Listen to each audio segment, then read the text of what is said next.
చిన్నప్పటి నుంచి పెరిగిన విధానము, ఆలోచించే విధానం, మాట్లాడే విధానం, ప్రవర్తన ఇవన్నీ ఉంటేనే ఒక్కసారిగా మార్పు రాదు. నీకు ఆ 9 నెలల గర్భంలో ఉన్నప్పుడే నేర్పిద్దామనంటే అప్పుడు మాత్రమే నేర్పిద్దామంటే కాదు. నువ్వు చిన్నప్పటి నుంచి కూడా సంస్కారవంతంగా పెరిగి ఉండాలి. నీ కణాలు, నీ నాడీ వ్యవస్థ, నీ ఆలోచనలు ఇవన్నీ ధర్మబద్ధంగా, న్యాయబద్ధంగా, సంస్కారవంతంగా, క్రమశిక్షణతో అలా పెరిగింటేనే అటువంటి వాళ్ళ శరీరం నుంచి ఉత్పత్తి అయ్యే కణాలు కానీ, అటువంటి వాళ్ళ శరీరం నుంచి పుట్టుకొచ్చే బిడ్డలు కానీ దేశోద్ధారకులు పుడతారు. ఈ కాలం పెళ్ళిళ్ళు చూడండి, పెళ్ళిళ్ళలో ఏం మాట్లాడుకుంటారు పెళ్ళిళ్ళలో? నువ్వెంత ఇస్తున్నావు, నేనెంత ఇస్తున్నా, నీకెంత ఆస్తుంది, నాకెంత ఆస్తుంది. వెనక్కి నేను ఇంత మునుపు చెప్పాను చూడండి, మూలల్లోకి వెళ్ళాలి, చరిత్ర వెనక్కి వెళ్ళాలని. దీని అర్థం ఇప్పుడు వస్తుంది చూడండి. ముందు కాలంలో పెళ్లిళ్ళు చేస్తే ఒక 100 సంవత్సరాల క్రితం వెనక్కి వెళ్తే ఒక 4 స్త్రీలు వచ్చి పెళ్లి కూతుర్ని శోభనం గదిలోకి పంపుతారు. ఏమని చెబుతారో తెలుసా? దేశోద్ధారకుని కనివ్వాలి, వంశ ప్రతిష్టను కాపాడే బిడ్డను కొడుకుని నాకు ఇవ్వాలి, పుట్టినిల్లు మెట్టినిల్లు యొక్క గౌరవాన్ని కాపాడే కూతుర్ని నాకు ఇవ్వాలి కానుగ్గా అని, సమాజానికి ఉపయోగపడే బిడ్డను ఇవ్వాలి, వంశగౌరవాన్ని కాపాడే బిడ్డను ఇవ్వాలి. ఈ మాటలు చెప్పి పంపించేవాళ్ళు స్త్రీ పెళ్లి కూతుర్ని లోపలికి. ఇప్పుడు అవి ఉన్నాయా? నాకెంత వస్తుంది, నా ప్లేట్కి వచ్చి కళ్యాణ మండపము 5 కోట్లు ఖర్చు వచ్చి ప్లేట్కు 1000 రూపాయలు, 20 ఐటమ్స్ పెడతారు. దాంట్లో మనిషి అత్యాశకు అంతంత తింటారు, మొత్తం పడేస్తారు. ఎంత వృధా అవుతుంది. ఎందుకు ఆ వృధా అవుతుందంటే దానికి ప్రజలే ఆలోచించుకోవాలి. ఎందుకంటే చిన్నప్పటి నుంచి పెరిగిన విధానం అనేది చాలా ఇంపార్టెంట్. రమణ మహర్షి చెప్పాడు చూడండి, నీ గురించి నువ్వు తెలుసుకున్నావు.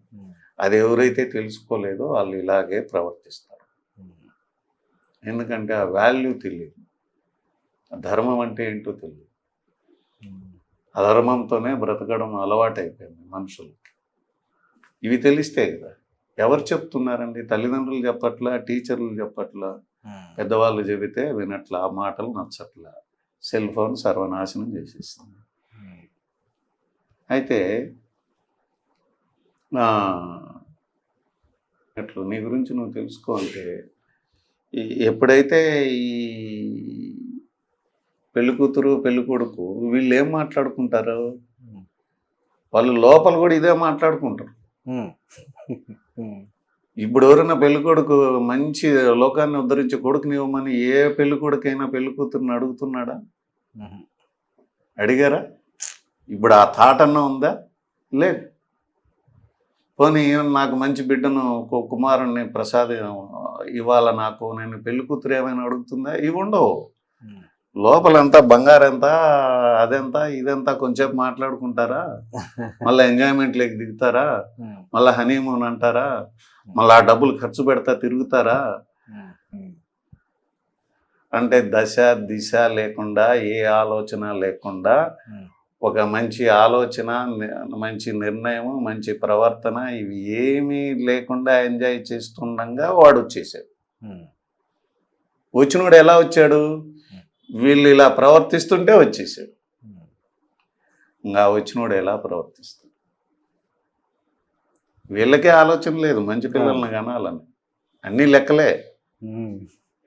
ఇంకా వీలైతే ఒక నెలకంతా గొడవలు కూడా స్టార్ట్ అవుతాయి. అత్త మామల్ని బయటకు పంపించాలా, బంధువులు రాకూడదు, నువ్వు నేను మాత్రమే ఉండాలా, మా అమ్మ మా నాయన వస్తారు, మీ అమ్మ మీ నాయన రాకూడదు. వీళ్ళమ్మ వీళ్ళ నాయనలే తల్లిదండ్రులు, వాళ్ళమ్మ వాళ్ళ నాయన తల్లిదండ్రులు కాదు. ఇవన్నీ నెలకే స్టార్ట్ అయిపోతాయి. ఎందుకు నెలకు స్టార్ట్ అవుతాయంటే చిన్నప్పటి నుంచి సంస్కారవంతంగా పెరగాలి. వీడు కానీ, పురుషుడు కానీ, స్త్రీ కానీ. అందుకని ఇలా పెరుగుతూ, ఇలా కలుస్తూ, ఇలా ఎంజాయ్ చేస్తూ వాళ్ళిద్దరి మధ్యలో నుంచి ఒకడు వచ్చాడు ఈ భూమికి. ఇంకా లగ్జరీగా ఉంటాడు. వాడు అలాగే ఉంటాడు. వాడు మంచివాడి ఉండాలంటే వీళ్ళకి ముందే ప్లాన్ ఉండాలి, ఒక పద్ధతి ఉండాలి, మెడిటేషన్ ఉండాలి, మంచి మాటలు ఉండాలి, వాళ్ళ శరీరాన్ని అలా పెంచాలి, వాళ్ళు శోభనం గదులు ఇదే మాట్లాడుకోవాలి. ఈ దేశాన్ని ఉద్ధరించే కొడుకు కావాలా నాకు అని వీడు అడగాలి ముఖ్యంగా. ఆవిడ ఏం అడుగుతుంది, నాకు పుట్టినిల్లు మెట్టినిల్లు కూతుర్ని కావాలని. ఇట్లాంటి మాటలు ఏవి, ఇట్లాంటి మాటలు చెప్పే పెద్దలు లేరు, ఇట్లాంటి మాటలు చెప్పే గురువులు లేరు. సార్ ఇప్పుడు మీరు ఈ మధ్య కాలంలో ఒక రీసెంట్గా ఒకటి ప్రోగ్రామ్ కూడా జరిగింది సార్. 7,000 పీపుల్ అంటే స్టూడెంట్స్ కావచ్చు, మళ్ళీ అన్ని ఆల్ కాలేజెస్ ప్రైవేట్ కాలేజీల సమక్షంలో మీరు ఒకటి జరిగింది. అప్పుడు మీరు వారికి ఎటువంటి సందేశాన్ని ఇచ్చారు సార్? నేను ఎడ్యుకేషన్ పైన మాట్లాడానండి. అంటే పూర్వపు ఎగ్జాంపుల్స్ కూడా చెప్పాను మీకు. ఇంత మునుపు చెప్పాను కదా, కడుపులోనే అభిమన్యుడు నేర్చుకొని వచ్చాడని. ఈ కాలం తల్లిదండ్రుల కడుపులో నేర్పించట్లే, గర్భంతో ఉండగానే కొట్టుకోవడం స్టార్ట్ చేసేస్తాం. ఇంకా గొడవలు అన్ని కేసులు పోలీస్ స్టేషన్ నిండా అవే ఉంటాయి. దానివల్ల ఆ గొడవల్లో పుట్టుకొచ్చేవాడు వాడు అలా తయారవుతుంది. ఈ 9 నెలలు బాగుండాలండి దంపతులు. అక్కడ నేను ప్రకాశం జిల్లా దర్శి గౌతమి విద్యాసంఘం స్కూల్స్ వాళ్ళు పిలిస్తే వెళ్ళాను. వెళ్తే అక్కడ మాట్లాడింది విద్య గురించినే మాట్లాడినా, సంస్కారం గురించినే మేజర్ కాన్సన్ట్రేషన్ చేశారు. విద్యార్థులు కదా, సంస్కారం గురించి ఇప్పుడు స్కూళ్ళల్లో నేర్పలేకపోతున్నారు. సంస్కారం గురించి తల్లిదండ్రులు నేర్పట్లే. ఏంటి సంస్కారం అంటే, చిన్న ప్లేట్ వాడే గడిగితే నువ్వు సంస్కారం నేర్పినట్లు లెక్క. సంస్కారం నేర్పినావా లేదా ఎగ్జాంపుల్ ఏంటంటే, తల్లిదండ్రులు భోజనం పెడితే ఆ ప్లేట్ ఎవరు కడగాలి? వాడి ప్లేట్ వాడే కడుక్కోవాలి. వాడు కడగడం పక్కన పెట్టు, అది బాగలేదు ఇది బాగలేదు ఏం కేకలేస్తారో ఆ డైనింగ్ టేబుల్ దగ్గర పిల్లలు. అమ్మా నువ్వు సరిగ్గా చేయలేదు, అది ఏం చేస్తావు, నీకేం వంట రాదు, నీకేం తెలీదు, ఇవంతా తింటారండి పిల్లలు. అసలు అంత కష్టపడి ఆరోగ్యం బాగలేకపోయినా వాడికి అంత టిఫిన్ పెట్టాలని, వాడికి అంత భోజనం పెట్టాలని, ఆరోగ్యాన్ని కూడా లెక్క చేయకుండా తల్లి ఏం చేస్తుందంటే వంటగదిలోకి పోయి ఆరోగ్యాన్ని మర్చిపోయి ఏదో కొంత వంట తెచ్చి చేసి పెడతాడు. వీడు దాంట్లో ఉప్పు కారం చూస్తాడు, వాడు ప్లేట్ కడగడు, వాడు పడేసి వెళ్ళిపోతాడు. అది కాదు, తల్లిదండ్రులు ముందేనా నీ ప్లేట్ నువ్వే కడిగి ఆడపెట్టు, వేస్ట్ ఎక్కడ పడేయాలి, ప్లేట్ ఎక్కడ పడేయాలి, కడిగి ఆడపెట్టుకో. ఇది సంస్కారం లేక భాగం. సంస్కారం అనేది చాలా గొప్ప సబ్జెక్ట్.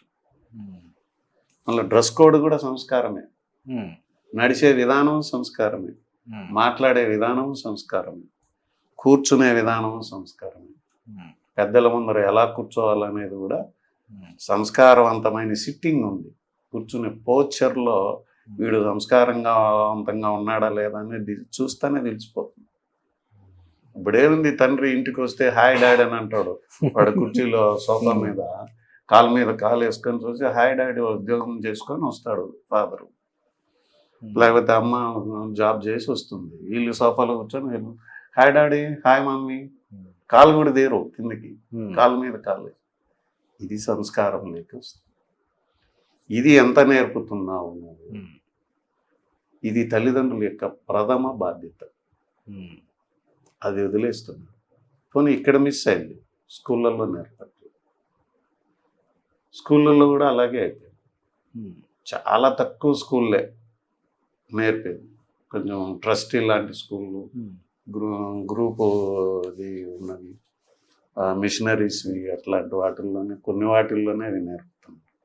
దాని గురించి నేను అంటే ఇప్పుడు టీచర్స్ కూడా ఎక్కువ పిల్లల మీద అంటే కొట్టకూడదు అనేసి అన్ని కొన్ని చట్టాలు అన్నీ వచ్చేసినాయి కదా సార్. ఇదే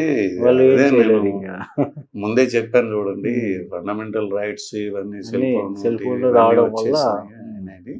కానీ అక్కడ మాట్లాడింది నేను చాలా ముఖ్యమైన సబ్జెక్ట్ మాట్లాడినా, సంస్కారము ఎడ్యుకేషన్.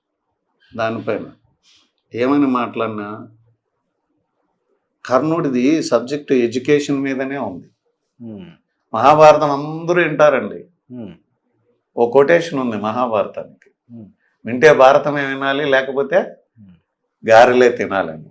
గారెలు ఎంత టేస్టో మహాభారతం అంత టేస్ట్. మహాభారతం దేంతో పోల్చారు?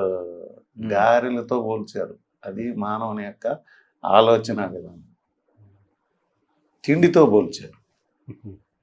అది మనిషి జీవన విధానం. అది దాంట్లో ఎడ్యుకేషన్ గురించి ఉంది. ఒక పాత్ర మొత్తం ఎడ్యుకేషనే. మీ మీడియా వాళ్ళు ఇంటర్వ్యూ చేస్తే దాంట్లో ఉన్న ప్రతి పాత్ర యొక్క మెసేజ్ని కనుక పబ్లిక్ కరెక్ట్గా చేరవేస్తే చాలా మార్పులు వచ్చేస్తాయి. అట్లా ఆ కర్ణుడిది ఎడ్యుకేషన్ అంటాను చూడండి. మీకు ఆ స్టోరీ గుర్తుందో లేదో, మీకు తెలిసే ఉంటుంది, నేను క్లుప్తంగా చెప్తాను. కర్ణుడు పరశురాముడి దగ్గరికి పోయి విద్య నేర్చుకుంటాడు. విద్య నేర్చుకున్న తర్వాత పరశురాముడు ఏం చేస్తాడు? నీకు ఆ విద్య అవసరానికి ఉపయోగపడకుండా పోవుగాక అని శాపం పెడతాడు. అంటే శాస్త్రాల ప్రకారము, పురాణాల ప్రకారము పరశురాముడు దశావతారాల్లో ఒక అవతారం అని చెప్తారు. మహావిష్ణువు దశావతారాల్లో ఒక అవతారం పరశురాముడు అవతారం. అంటే మహావిష్ణువు పరశురాముని అవతారంలో కర్ణుడికి శాపం పెట్టాడు. అంటే దేవుడే భగవంతుడే శాపం పెట్టాడు. ఏమని? విద్య నీకు అవసరానికి ఉపయోగపడకుండా ఏంటి దాని వెనకాల ఉన్న మెసేజ్ ఏంటి? అది ఎప్పుడైనా ఆలోచించారా? గారెలతో పోలుస్తారు మహాభారతాన్ని, కానీ ఆ మెసేజ్ ఏంటి ఎప్పుడైనా ఆలోచించారా ఎవరైనా? పోనీ ఆ మెసేజ్ ఏముందో టీచర్లు చెప్పారా? ఆ మెసేజ్లో ఏముందో తల్లిదండ్రులు చెప్పారా? ఎవరు ఏం చెప్పలేదు. ఎందుకు అంత శాపం పెట్టాల్సి వచ్చింది? దాని వెనకాల ఉన్న మెసేజ్ ఏంటి అని చూస్తే లోకహితం అనే ఇంటెన్షన్ లేదంట కర్ణుడికి. విద్య దేనికి నేర్చుకోవాలంటే లోకహితానికి విద్య నేర్చుకోవాలంట. నువ్వేదో బిల్డింగ్లు కట్టేసుకొని, నువ్వేదో పెళ్లిళ్ళు చేసేసుకొని, నీ కట్నాలు పెంచుకునే దానికి ఈ చదువును వాడుకుంటున్నారు ఈ మధ్య యువత అంతా. మంచి ర్యాంక్ వస్తే చాలు కట్నం, మంచి రేటు, మంచి పొజిషన్ వస్తే చాలు కట్నం రేటు. అంటే విద్యని దేనికి ఉపయోగిస్తున్నావు? కట్నం రేటును పెంచుకోవడానికి ఉపయోగిస్తున్నావు. విద్యని దేనికి ఉపయోగిస్తున్నావు? నీ పొజిషన్ని పెంచుకొని ఆస్తులు పెంచుకోవడానికి ఉపయోగించుకుంటున్నావు. విద్యను దేనికి ఉపయోగిస్తున్నావు? ఇంకా రకరకాల కార్యక్రమాలకు ఉపయోగిస్తున్నారు. లోకహితానికి వాడే వాళ్ళు చాలా అరుదుగా ఉంటున్నారు.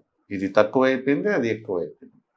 ఈ కాన్సెప్ట్ ఆ రోజుల్లోనే ఉంది కర్ణుడికి. లోకహితం అనే ఉద్దేశం అతనికి లేదంట. ఏమి ఉంది ఆలోచన అంటే కర్ణుడిది, అర్జునుని చంపి నేను నెంబర్ 1 అవ్వాలి. అందుకోసం విద్య నేర్చుకోవడానికి పరశురాముడి దగ్గరికి వచ్చాడు. అంటే అతని ఉద్దేశంలో ఏముంది? ఇంకొకరిని నాశనం చేసి నేను నెంబర్ 1 అవ్వాలి. రెండో ఇంటెన్షన్ ఏంది? ఈ విద్యను దుర్మార్గానికి ఉపయోగించాలని. ఎవరికి? దుర్యోధనుడికి. అంటే ఇంటెన్షను విద్యని దుర్మార్గానికి ఉపయోగించాలి, విద్యని స్వార్థానికి నేను నెంబర్ 1 అవ్వాలనే దానికి ఉపయోగించుకోవాలి.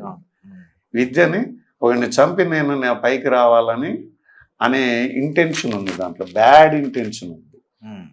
లోకహితం అనే ఇంటెన్షన్ లేదు గనుక నీకు ఆ విద్య పనికి రాకుండా పోవుగాక అని శాపం.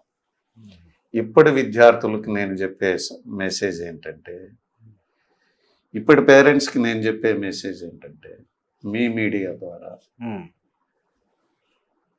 ఇప్పుడు చదువుకుంటున్న విద్యార్థులు ఇప్పుడు మంచి మంచి పొజిషన్ ఏ ఉద్దేశంతో విద్య నేర్చుకున్నారు? లోకహితం అనే ఇంటెన్షన్ ఉందా లేదా? ఆ ఇంటెన్షన్ మీరు నేర్పారా లేదా? ఆ ఇంటెన్షన్ స్కూళ్ళల్లో నేర్పుతున్నారా లేదా? విద్య ఎందుకు అనేది గుడ్ ఇంటెన్షన్ ఉందా లేదా విద్యలో? అది లేకపోతే ఈ శాపం ఉంది.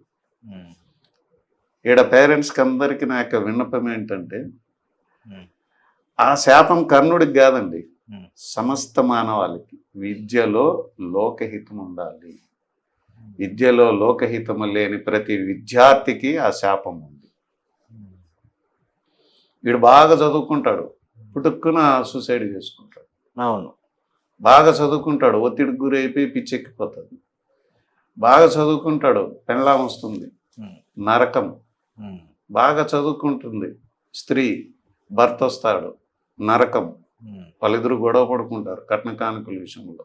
ఉమ్, నువ్వెంత అనుకుంటారు, నేను చదువుకున్నా నువ్వు చదువుకున్నాను అంటారు. ఉమ్, ఇవన్నీ ఎందుకు వస్తున్నాయి తెలిసిన, వీళ్ళ ఎడ్యుకేషన్లోనే లోకహితం అనే ఆలోచన లేకుండా, ఉమ్, పుట్టడం కూడా దిశ లేకుండా పుట్టేసి, ఉమ్, ఎంజాయ్ చేస్తా ఉంటే పుట్టేసి, పెరగడంలో కూడా సమాజం పట్ల ఆలోచన లేకుండా పెరిగేసి, ఉమ్, బాగా చదువుకున్నా అన్న అహంభావం పెంచుకునేసి, ఉమ్, ఇద్దరం ఒకటే అన్న ఆలోచనతో ఉండడం వలన ఉమ్, ఎక్కడ చూసినా వీళ్ళ దాంట్లో లోకహితమైన ఆలోచన లేదు. కాబట్టి ఉమ్, ఈ యొక్క అనర్థాలన్నీ జరిగిపోతూ ఉంటాయి. For every action there is equal opposite reaction. Um, లోకహితమైన ఆలోచన చెయ్యలేదు కాబట్టి ఇవన్నీ నువ్వు అనుభవించాల్సిందే. ఉమ్. అది తల్లిదండ్రులు కానీ, అటు విద్యార్థులు కానీ. మీడియా ద్వారా మా యొక్క విన్నపం ఏంటంటే, ఈ గురువులకందరికీ ఉమ్. ఈ మెసేజ్ తెలియాలి. టీచర్లకే తెలియదు ఆ మెసేజ్. విద్యార్థులకి లోకహితం అనే కాన్సెప్ట్ ఫస్ట్ నేర్పాలి. విద్యలో ఏ ఉద్దేశం ఉండాలి అంటే ఇదే